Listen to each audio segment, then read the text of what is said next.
या Maharashtra chamber of commerce and agriculture या इन्स्टिट्यूटचे आत्ताचे अध्यक्ष रवींद्र मानकावे हे सांगली जिल्ह्यातले एका खेडेगावात. त्यांनी ही जबाबदारी स्वीकारल्यानंतर त्यांच्या मनात आलं की प्रत्येक गावामध्ये एक रुग्णालय झालं पाहिजे आणि ती त्यांनी छंद बाळगलेला आहे आणि मला विश्वास आहे त्याला त्याच्यात यश मिळेल. एकूणच आज वालचंद हिराचंद यांनी स्थापन केलेली संस्था, पुढे किर्लोस्कर, गरवारे ह्या सर्व लोकांच्या पदस्पर्शाने ही जो परिसर आहे एक द्विगुणित झालेला आणि आज ती जबाबदारी मानगावकरांच्याकडे आलेली आहे. एकूणच ज्या भावनेतून व्यापार उद्योग वाढावा, आता समुद्रापलीकडे आपले याच्यामध्ये त्यांनी महाराष्ट्र म्हणजे मराठी आहे त्यांचं, पण मराठी लोकांमध्ये आता नॉन महाराष्ट्र आले तरी त्यांनी नाकारण्यात जो महाराष्ट्राविषयी अभिमान बाळगतो तो मराठी, बरोबर आहे. आणि अशा सर्व लोकांना सामावून घेऊन काम करतात.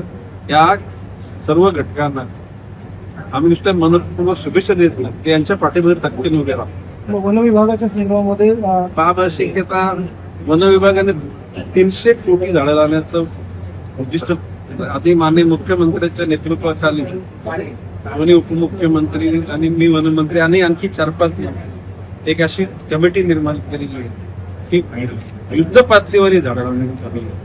आता एकूण महाराष्ट्राचा विकास हा गतीनं भारतामध्ये 2 जिल्हे अतिशय समृद्ध जिल्हे होणार आहेत. त्याच्यामध्ये गडचिरोली हा माननीय मुख्यमंत्री तिथे पालकमंत्री हा स्टील हब म्हणून देशाचा सेंट्रल डिस्ट्रिक्ट होणार आहे.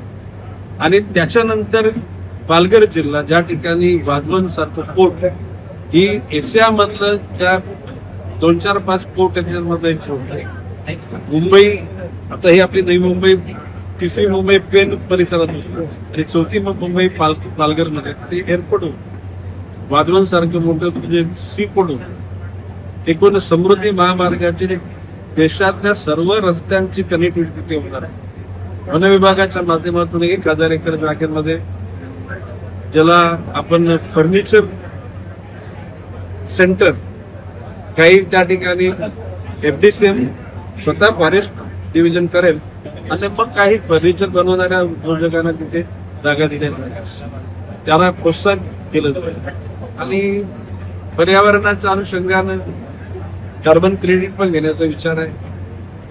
भविष्य काळामध्ये हिरवे डोंगर, सप्तरंगाची रस्ते आणि सुगंधी रस्ते अशा प्रकारचं प्रयोजन आहे. आणि त्यामध्ये until unless participation of public is not there, success will not.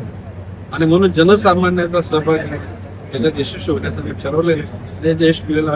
महाराष्ट्राचं माननीय नरेंद्र मोदींच्या विचारावर, अमित शहाच्या एकूण प्रॅक्टिकल असलेल्या समाज जीवनाच्या थेरीवर आणि तिथल्या अगणित कार्यकर्त्यांच्या जीवावर हे गेलावलेलं आहे.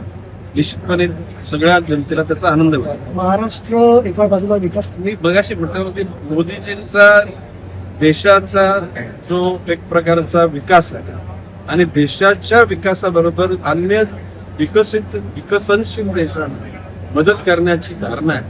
जगामध्ये शांतता नांदावी त्याची इच्छा आहे आणि भविष्य काळामध्ये हा विचार वाढत जाईल आणि मोदीजींचे विचार देशामध्ये ते देशाच्या बाहेर सुद्धा अप्रिशिएट केले जातील असं विश्वास. पश्चिम बंगाल सरकार अचानक काम करणाऱ्या कार्यकर्त्यांचं आणि ध्येयानं जीवन जगण्याची शैली देणाऱ्या मोदीजींचं आणि अमित शहांचं राहुरी हिंदी